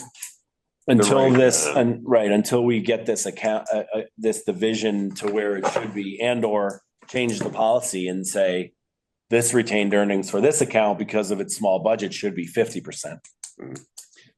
Even then, at $250,000, we're not getting much done if a road washes out with the stormwater fund. It's just not, we're not there yet. What precipitated the 47% increase in the rate last year? Just out of curiosity. It says the rate in 24 was 25 was $47. Yeah. Do you want me to? Yeah, go ahead. So I think Tom had alluded to the fact that during COVID, all the rates didn't increase for a couple of years. So over the past couple of years, we've been taking actual usage amounts and we've been looking at what we needed in those funds for revenue, because you're required, DLS requires you to meet certain revenue targets if you're budgeting an amount, because that's the type of fund they are. The revenue in these funds is supposed to cover the expenses. So over the past couple of years, our rates just weren't high enough to actually cover the expenses within the funds. So we analyzed all of the enterprise funds to determine where the rates needed to be, and that's why there was such an increase last year. So the usage you must be projecting a kind of a lower usage because we're going up 13% and the usage charges are going to be basically flat. Yeah, so the stormwater one isn't really a usage as far as water and sewer is. You know, it's a flat fee for most residential. Again, that is sort of just an incremental Per increase. single family house. Yeah, just an incremental increase for rising expenses, right? I mean, again, like we've been saying, we can't, if we keep these rates flat for even 1 year and nothing changes, we're already behind, right? Unless we get lucky and it's a wet year or it's a dry year, with this, our expenses are going to increase. This is what expenses do in 2025. They're all on the same curve, some steep, some shallow, but they're going up. Nothing gets cheaper. So we're going to have to figure out a way to raise these. And this one is much more difficult for billing at DPW, as I alluded to before, but we'll have to do sort of like a $5 increase every couple years, just as a general, just showing the increase in expenses across year to year. like we see everything else. Just the general cost of living adjustment comes from expenses going up. Questions on stormwater? Sure. So I think the increase in the fees over the last few years has been excessive. We started out at $25, and that was roughly 6 years ago when we created the enterprise fund. We've more than doubled it in that time. The percentages, the way it's calculated, to me, just doesn't make sense. I think there's a better way to do this. There's a better way to charge, because how can you tell a business, like Carta Monday, hey, yeah, you're paying $500, we're gonna go up $15 on yours, and then tell the house next door that's got a lot that's 1/100th the size that, hey, we're going up the same on yours. Doesn't make sense. This is all based on impervious surface, but yet the percentages going up and prices aren't the same. We're putting the bulk onto the citizens. I mean, I know originally the $500, hey, that's huge on a business. But if you're only increasing them $15 and you're increasing the residents next door the same, it's just not fair. It's $15 per acre.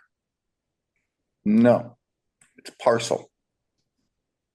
Based on parcels. It's all based on parcels. And the parcels can be, they're divided into So large and small. Commercial and industrial, they're all based on their impervious area. And the rate they get charged is going up $15 per, right? well, that's what I'm saying. So if we take less than 1 acre impervious, $200, it's now $215. Yep. But on the single family home over the same time, you went from 32 to 47. Yeah. So if you had a 1 acre lot and in residential C, you had a 1/4 acre lot, you're paying 50% more on that 1/4 acre. I think there's a better way to do this fee. And I think we're increasing the charges too much too quickly. I hear it from businesses based on parcels. There's different businesses that have 5 parcels, but 1 business on it, and they're being charged for each parcel. So if they have 5 parcels, 5 times, let's say 500, they're paying $2,500 in the stormwater fee, but it's only 1 business. Right next door, you have a larger corporation and they just joined all the lots and they're only being charged 500. Doesn't make sense. I think there's a better way to do it.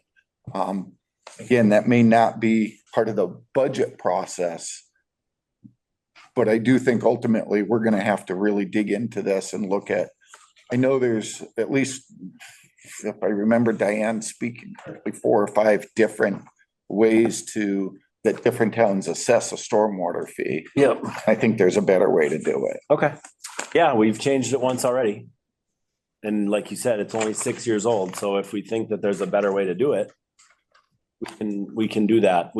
Again, when we started, it was the flat fees. Nothing, yeah. And it didn't make any sense. And so we went to the impervious area calculation, which again is an administrative sort of nightmare. And thank gosh for Judy Pichetta, who just retired, we miss Judy, and Mike Ray in IT for putting all this on the GIS so that we could calculate every piece of impervious area in town, which was an enormous feat. And so again, we run into this scenario of how much work do we need to do to get what we're supposed to get out of what we think is the right way to bill for this. It's a weird thing to bill for, right? I was there when it started, the rain tax and all this. It's a weird thing to. So was I voted against that. I understand that. And a lot of people did, and it's a weird thing to do. But when the state says you need to do X, Y, and Z, and you need to do it in short order, this is how we decided to pay for it. And again, we can't fudge the data based on what we want to charge our residents. We have the expenses and we have to charge and make sure the revenue matches those expenses. And so could there be a different way to do it? Charge just to build up a retained earnings fund. I mean, Yeah, it's way beyond. the state actually mandates that you're not supposed to charge for more than what. Yeah, but that's part of the expense. That's why it's listed in the expense line, so that it is an expense matching revenue. That's why it's not just an over budget. We budget for that budget surplus so that it can go there. That's how the law works. Or how the accounts are set up. Like I said, the rest of them, I understand the water rates, I understand the sewer rates. I just have an issue with the stormwater. Okay. I just think there's a better way to do it. And I just, $25 to now 50 something in 6 years is a big increase. No. It's 547.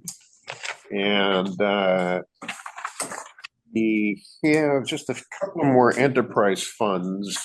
And I would suggest LCAT, I didn't see any real questions with LCAT. Did anybody have questions? Good thing, right, Jamie? Spend some of the money. I really didn't have any questions with the enterprise fund, sewer and water vehicle funds. Did they have issues with that? I believe they're just building those up to get to a point where you can use them, right? Is that one? Vehicle Oh, on funds. your, The vehicle yeah, ones? those are going away after this budget. Okay. They're going back into the retained earnings where they belong. We're That's not even- even really sure why those funds That's were even created. better. I think it was back when Oh, I know. trying to build them up to just specifically use them for the vehicle. For the fleet, right? Yeah. Yeah, yeah. Community Preservation Act. The only question I had is there was no article but there's no capital projects for the Preservation Act. So they're just kind of building their war chest up for, No, so their projects would be, but just got submitted. Was it April 1st? Projects, the due date is tomorrow, so we have 4 products already. We don't include those necessarily in the capital plan, because we don't know about them. okay, They could there be was a submitted- spot for them, but. Yeah, because I think we notify when we decide that that's what, if something comes off our capital plan and goes to CPA, we try to add it, just so everyone knows. It's like the other funding Okay. section, so everyone 'Cause it's knows not a that general fund. there's more from the plan than meets the eye, so to speak. So I would not propose for us to try to do anything beyond what we've done at this point. In terms of the enterprise funds, There's still the ambulance fund. I hate to, yes. and I sorry know about you, that. I don't wanna, No. You got time to finish off the ambulance fund. Which is not, which page is it? oh, I moved it, 36. I'm all out of order, Jim. Yeah, well, Got me, I've had- got me, Jim. I had them in order and now I'm out of order. Yeah, they're it's even harder. I just, I know, I can't do it. Like, where is it? Back. Oh, no. Rich, you're on the community preservation? I am, sir. Good. No, I can't find mine.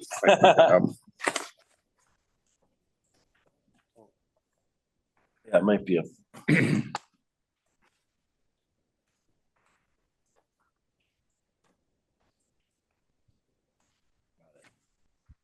Back.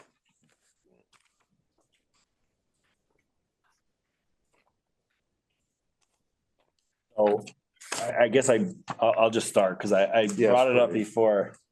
I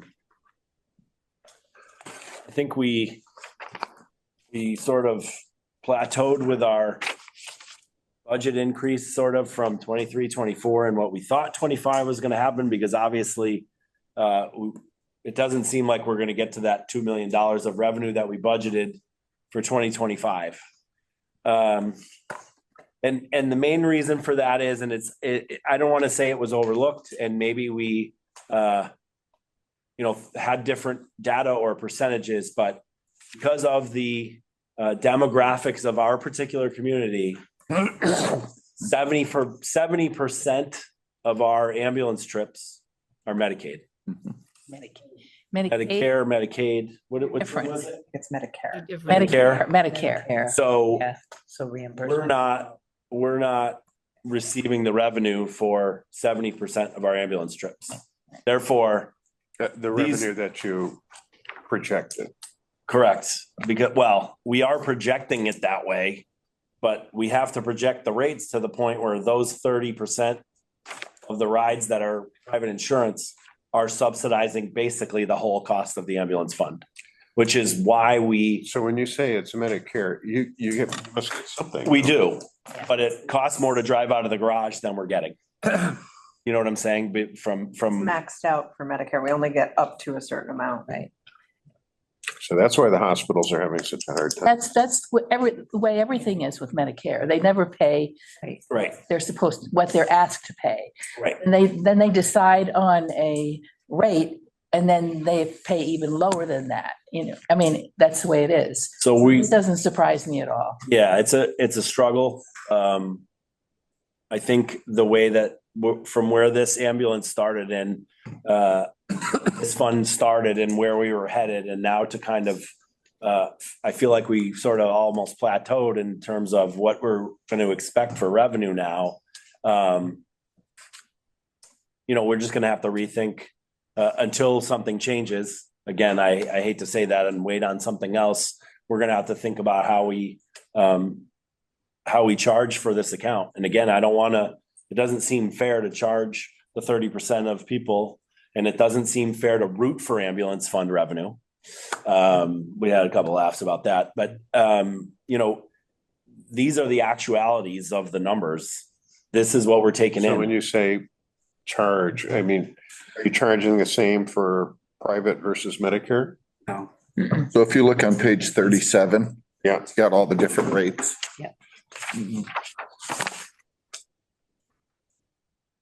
Don't get. Like 2025 Medicare fee schedule for It says allowed amounts. see is 467. Our current rate for normal is 1,349. So I mean, it's So we've got to unbalance the scale on this side. And take all this lost revenue, I'll call it. I'm sorry, it sounds just bad when I say it that way, but the lost revenue, and we have to charge everybody that much more on the other side. So And we have, I think, enough data to know where we have to make those increases now. Tom, couple of thoughts, because we seem to be growing. One of our main businesses in town seem to be assisted living, elder care, that sort of thing, which goes to your point of probably declining revenues, looking budgetarily in the future. Now, on the And more to private, come, probably. right, so on the private side, do they pay you full boat, or do they do some capping too, don't they? Say, we will only pay up to so much, You know the answer? insurances. Yeah. insurances? I'm sorry, say that again? The full, does a private insurance cap? Is there I like don't think so. I think they pay whatever. so much? Because I'm wondering if we're, Yeah, I don't know that. I don't think know there's there like was a some- max allowable. I thought, Chris said that there are all sorts of like instances where things don't work out yes, and it's always not in our favor, yeah, right? But I don't think that percentage of our rides that private they're paying what it is. okay, This is what we charge. you get This it. is why you have insurance. Here's the bill. Patients probably getting. You know, I'm wondering, you're talking Medicare, most of us have supplemental. And what Medicare doesn't pay goes over to supplemental. We, of the 18 ambulance rides last year, we were not balance billed anything except from Ludlow. That's the only ambulance that balance billed. Everyone else, it was either covered with Medicare or the supplemental, which is East Long Meadow, like Yep. East Long Meadow. Yep. But, No, and you can imagine. Where, as Dawn was pointing out, you know, we have, look at all the facilities in town that deal with elders. You know, they're. Oh, yeah. Plus, you know, the residents, we're all aging in place. So, No, but you can see how like all this is connected, right? Like we look at our big expenses, healthcare. Because we all have to pay because policy is what it is. And we all have to subsidize these other costs. It's just a microcosm of here you- everything. Yeah. But this is, again, I say that to say, we have another 4% increase in rates So I, proposed to get to this budget based on what revenue we think we're gonna collect. so when you're, I'm sort of struggling with this. If an individual needs an ambulance and uses Medicare but doesn't have a supplemental. And so not, the 30% of their bill isn't paid. Do you balance bill? This is all we're allowed to charge depending on the call. This is the bill.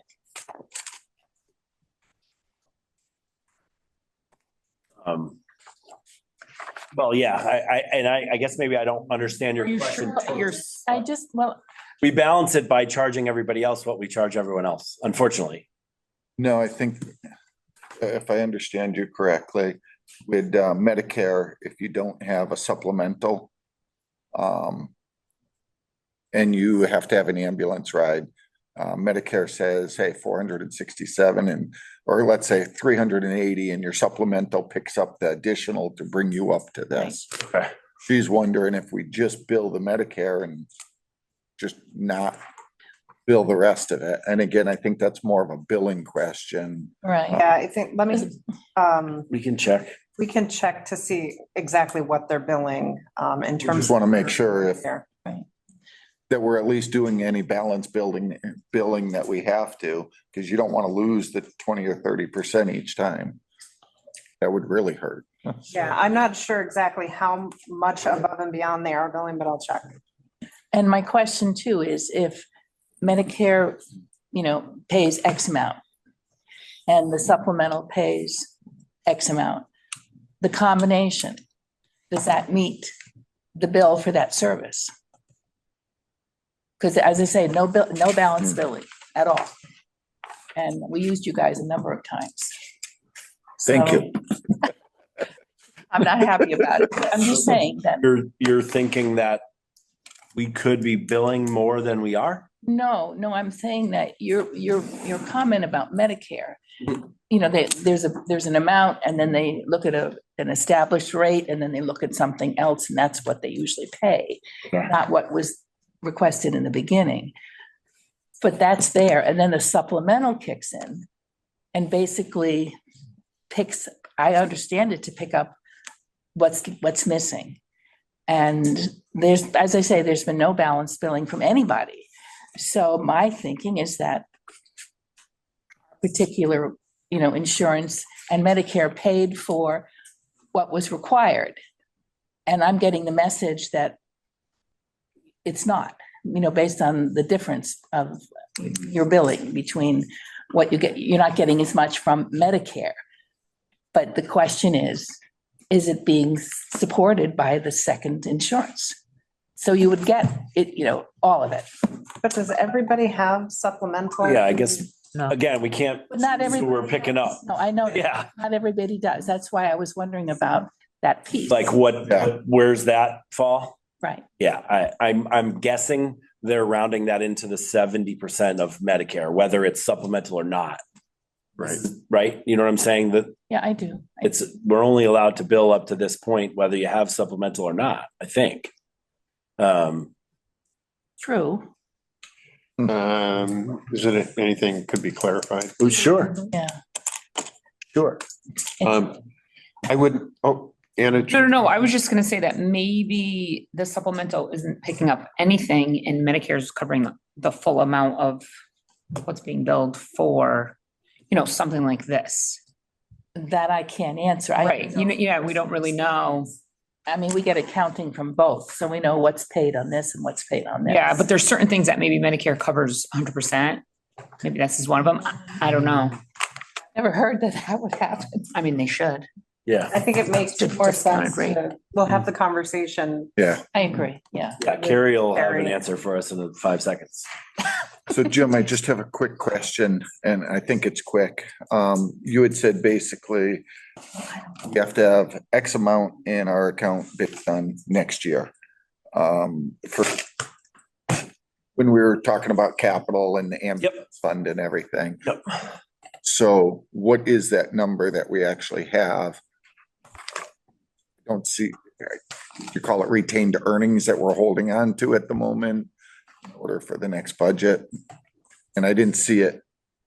I tried to look at the muni sheets in this and I'm lost, No, so. we got a updated. How far off are we? In other words, if after this year with any extra money, are we gonna then have enough going forwards to take the ambulance and all out of that? It's tight, but you can answer probably. Right, I mean, we're anticipating, I think it's a little over 1.9 million in the fund, which is Okay. why we removed Yep, the capital items. The hope is that with reduced spending, you know, between, well, when we talked about it a Yeah, couple it months was a ago, month and a half ago. To between then and the meeting, the hope is that we're gonna be above that number. Then with the increased rates, Mm. you know, moving forward, I think what's been happening is we've been budgeting up to the rates we've been increasing. And then those don't come in until the following year. You collect them and then that's what you budget for the year after. So the hope is that we've reduced the revenue numbers to, you know, a more attainable number. And then watching expenses. And I then mean, basically, we're sitting on $1.9 million in a fund sitting there that the state says, hey, because of this rule, you can't use it for your ambulance and stuff. it was set up as a receipts reserved for appropriation fund. So because of that, it was set up that you have to have receipts reserved, then you get to appropriate them. Last year. Is that So- dated for the ambulance fund? I don't believe it is, and I am looking, Should go. Sure. I am looking for other options for this fund, so. and other So funds. I have to admit, that just confused me. I seem to recall a little bit. Maybe that's something we can just follow up after the next meeting. Yep. Because I remember something about that, but I'm a little confused over it, so. Other than the fact that it's not in the general fund, there's no reason for it not to be in the general fund. Yeah, no, There's in no terms of reason for it. the rules of the road in terms of Yeah, why it's that large and it's still not big enough. That's what I'd like to get a better understanding about. So for now, though, I would say we've gone through a lot of material today. I wouldn't suggest we try to vote on the enterprise funds. Let's stew on them a little bit, vote on them after we meet with the schools. And we might have a couple of follow-up questions. But we'll plan on meeting with the schools right at 4, you know, get that done. And then we'll, Dawn and I will kibitz, we'll put a balance, depending on how much time we have left for the meeting. And then we'll have our 4:30 meeting to cover whatever we need to get done. And then the 5:05 meeting will really be to finish off whatever we need to and make sure we're done with recommending whatever we're going to recommend. So, yeah, if that sounds okay, I would just ask if there's any questions or comments that we need to cover today before we adjourn. Yes. I'm gonna speak right up front, the notes are not gonna reflect everything that was. That's quite all My right. best, did my best. Just a general idea, Rich. And good luck next week. My favorite. Gonna be recording. My favorite words on minutes is. Oh, that's true. Discussion ensued. General Yes. discussion ensued. Okay. Because you can always go back to and look at Yes. the actual, Exactly. I don't know, it's, the state likes to have the written thing. Any other comments or questions? And then I would entertain a motion to adjourn the Financial Oversight Committee meeting. So moved. Second, any other questions? If none, I'll do a roll call. Kathy, Yes. Rich, Don, Yes. Anna, Yes. Jim, yes. And I'll entertain a motion to close the council. so moved. Second then, Motion made and seconded. Any other discussion? Ralph, yes. Carolyn, Yes. Anna, Yes. I am a yes, and Kathy? Yes. Great, we are adjourned at 6:06. Good job. Thank you. All right.